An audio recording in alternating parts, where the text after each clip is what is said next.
Kitang tanan gitawag kita aron mahimong mga builders, magtutukod.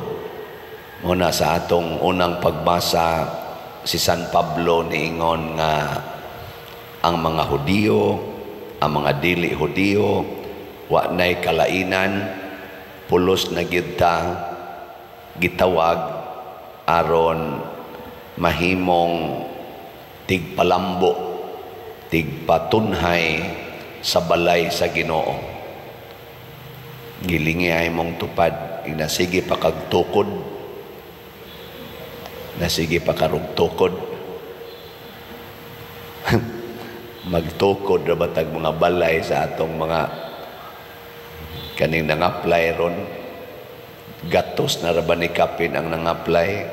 Unsa man ning atong tukoron kaning sa CTO nato nga slot, kabahin ka anis pagtukod aning balay sa Ginoo. Unsa may iyong paminaw? Wa mo kibaw. Unsaon man pagtukod, matod pa diri ni San Pablo, gitukod kamo diha sa sukaranan nga gipahimutang sa mga apostoles ug sa mga propeta, ug ang bato nga gisukaran nga mao si Kristo Jesus. Siya mao ang nagsagang sa tibuok balay hangtod mahimo kining templo nga balaan sa Ginoo. Pasabot og ang ato ganing pagtukod bisag unsa pay atong buhaton, di na gani in line sa mga pulong o mga buhat ni Kristo. Wa na ta magtukod ana, nagguba na ta. Pananglitan, tukod kag balay niya ang imong pagtukod sa balay, nakaali sa agianan sa imong silingan, o kaha nakaagi sa nakaali sa agianas tubig nga maura kita toy outlet aron dili mulunop kon mag-uwan og dako, kay imong naalihan ang kanal, kay aw naa diha nag-agi ang kanal or ang creek. Unsa man ang imong pagtukod, naka palambo pa na sa balay sa Ginoo o nakaguba? Tubag. Hinay man kay mong tingog.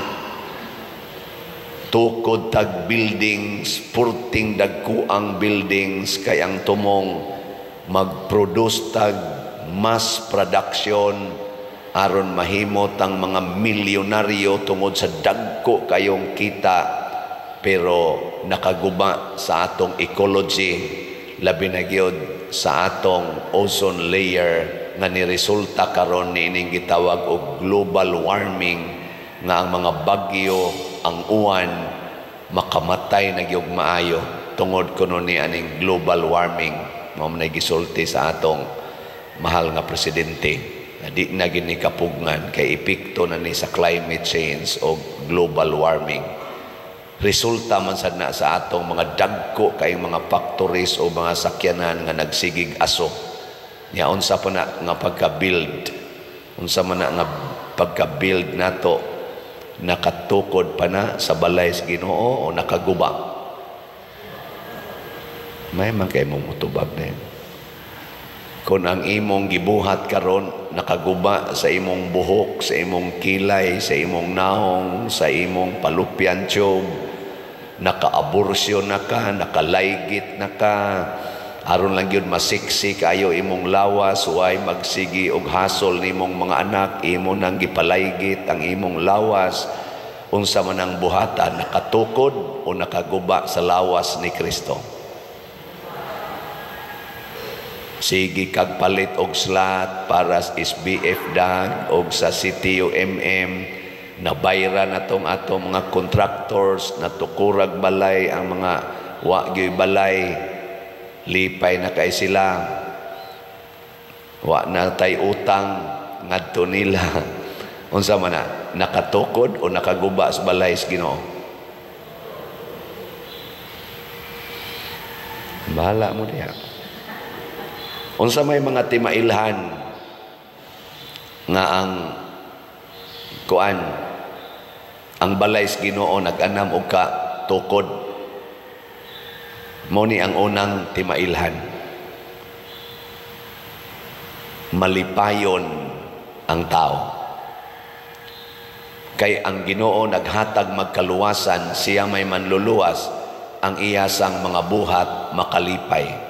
Nya kung misumpay ta sa buhat sa Ginoo samas gibuhat sa mga apostoles, makalipay ta sa atong isig katao. Gilingya imong tupad. Ingna nalipay ka nga tupad taron. Ingna.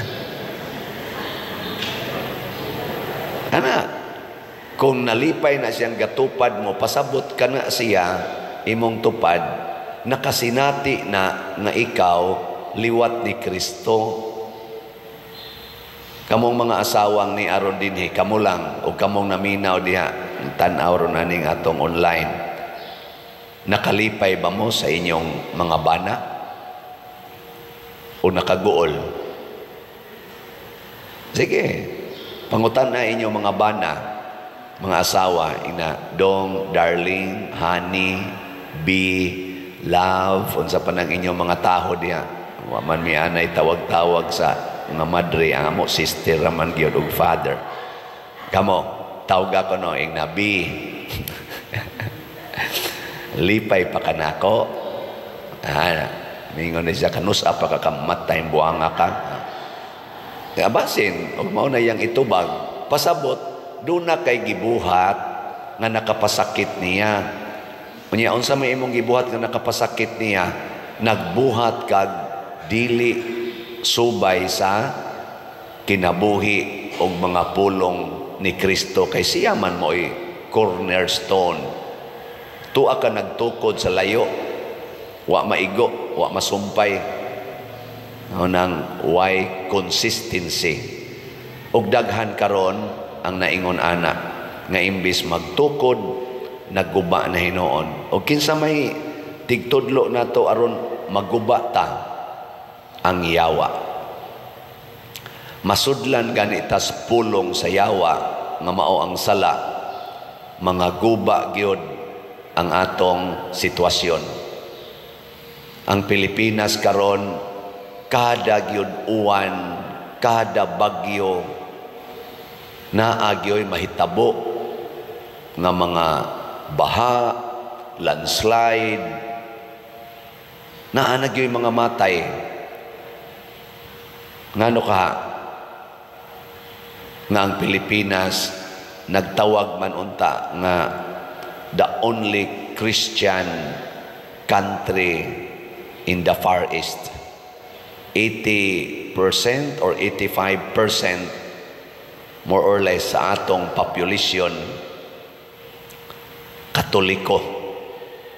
Ana, ngano man nga nangaguba naman ning atong palibot, wa na may makasagang sa tubig samas nahitabo karong bag-o kanang dako kadaot dias Bicol ug sa part sa Luzon hasta pagay dinis Visayas.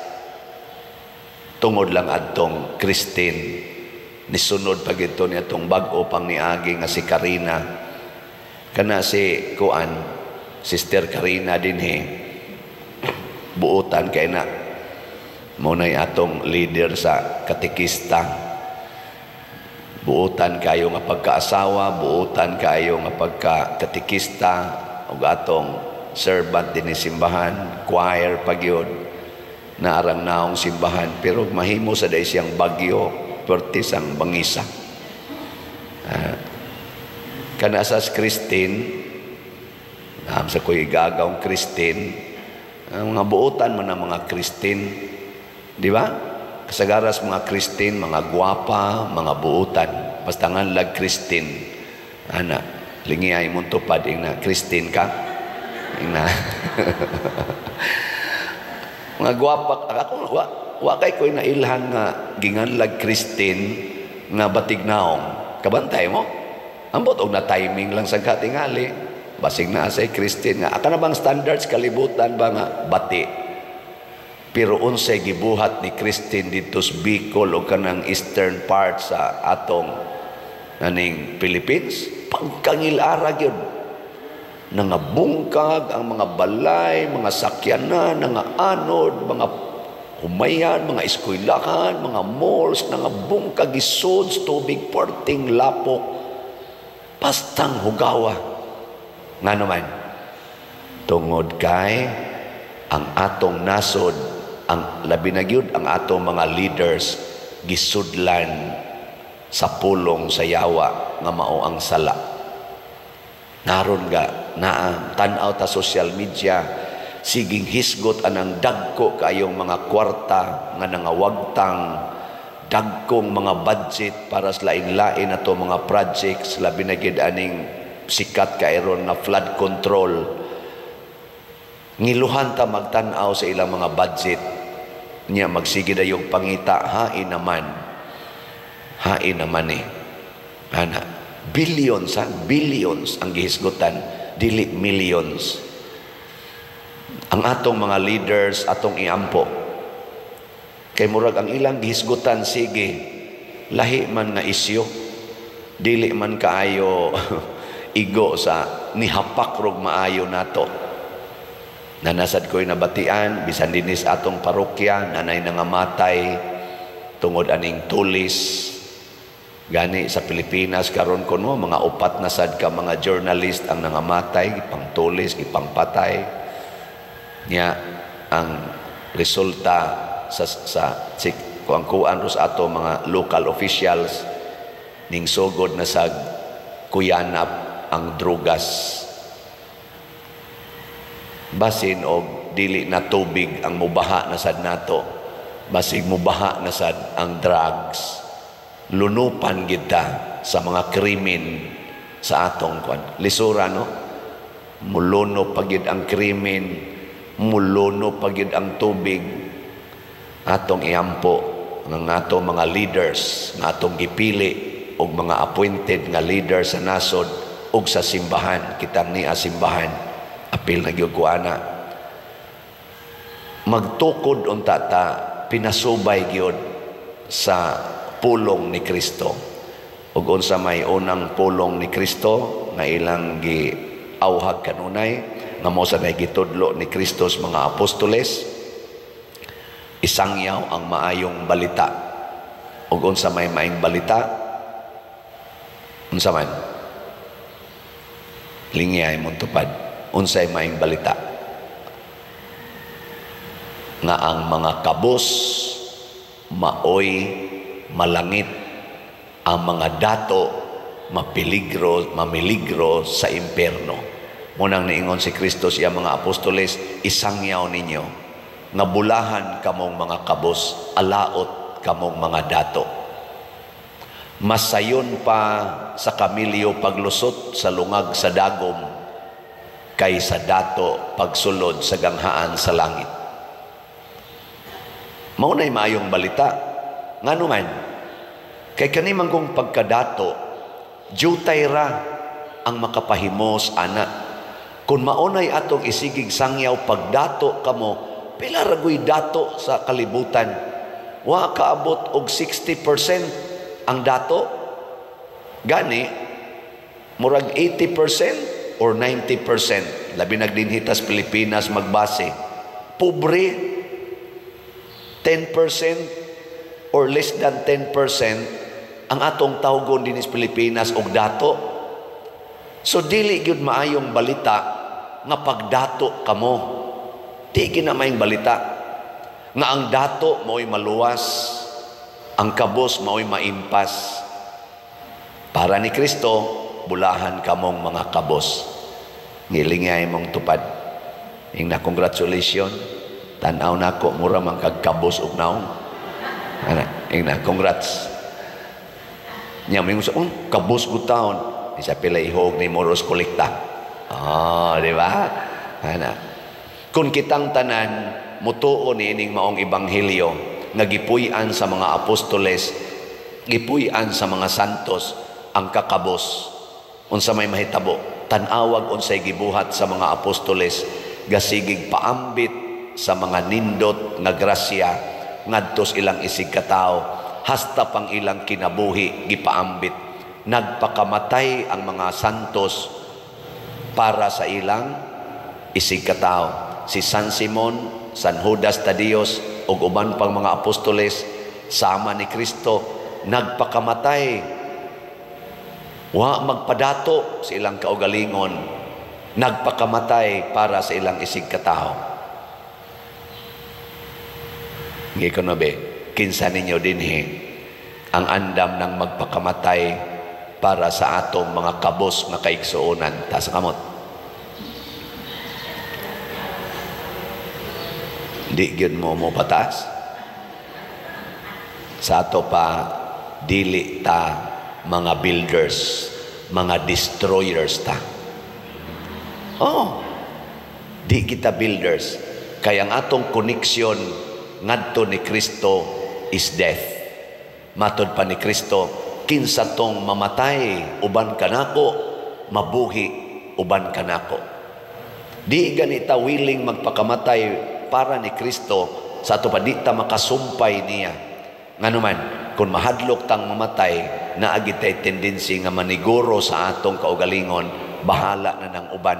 Og mauni na hitabo ro nato, aning korupsyon na kusog kaayo, naniguro na lang ang mga leaders nga sila ray maabunansya, wa na matarong og himo ang atong mga tawag ba na alag infrastructures, bisag unsa na lang, labi na ginang flood control, maunang nibuhos og mayang baha.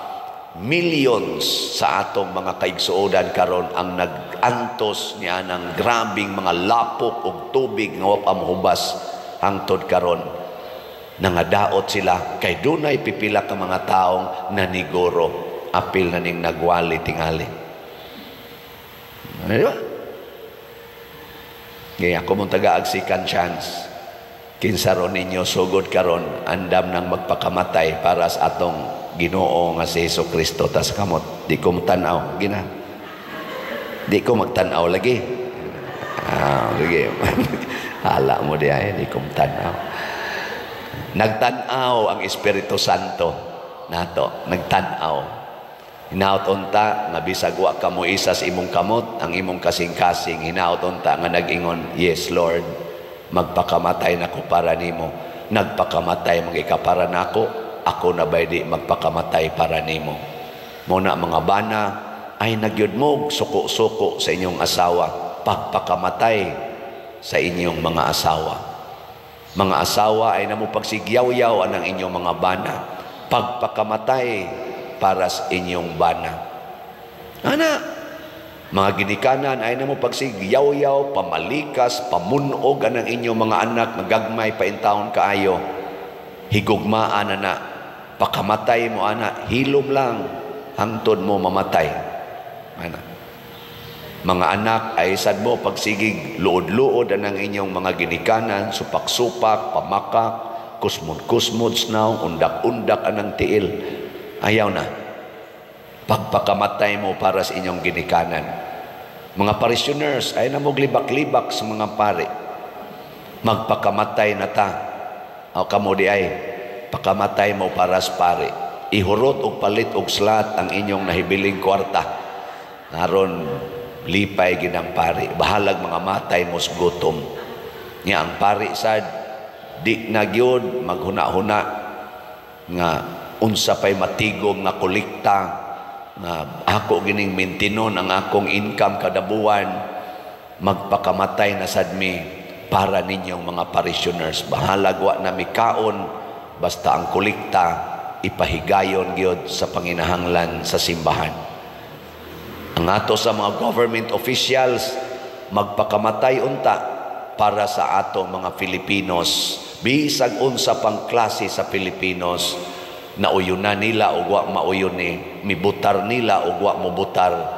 Hinaot unta nga angayon gyud atiman, dili lang magsigig pahimo sila sa ato mga kunuhay income sa nasod, pinaagi ang mga taxes nga para lang sa pipila nga ilang nauyunan, kauban silang kaugalingon. O kita sa mga Pilipinos, tahuro nato ang ato mga elected, appointed officials di nato sige hagdaot, di nato sige hagsaway. Bisan pa magnaay na buhat nga maayo, sawayon lang gyapon. Bisan pa magnaningkamot pagtrabaho, daoton lang gyapon, hunong na taana. Magtinabangay ta, ha?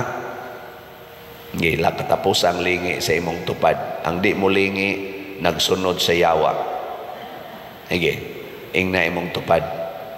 Sugod karon, pakamatyan ti ka. Ingna. Sugod karon, pakamatyan ti ka. Kun pananglitan, buhato na ni natong tanan, mga Filipinos, mahitabo gining atong tubag sa Salmo, ang ilang mensahe migula latas sa tibuok kalibutan. Dali ra kay tang ma-highlight sa tibuok kalibutan. Ang nag-away nga mga leaders nagkahiusa na og nagtinabangay sa pagsulbad nining pagsumpo nining epekto sa mga kalamidad sa Pilipinas. Tibok. Tungod kay nagsunod na sila sa panig-ingna ni Kristo nga mao'y ilang gituhuan isip mga Katoliko.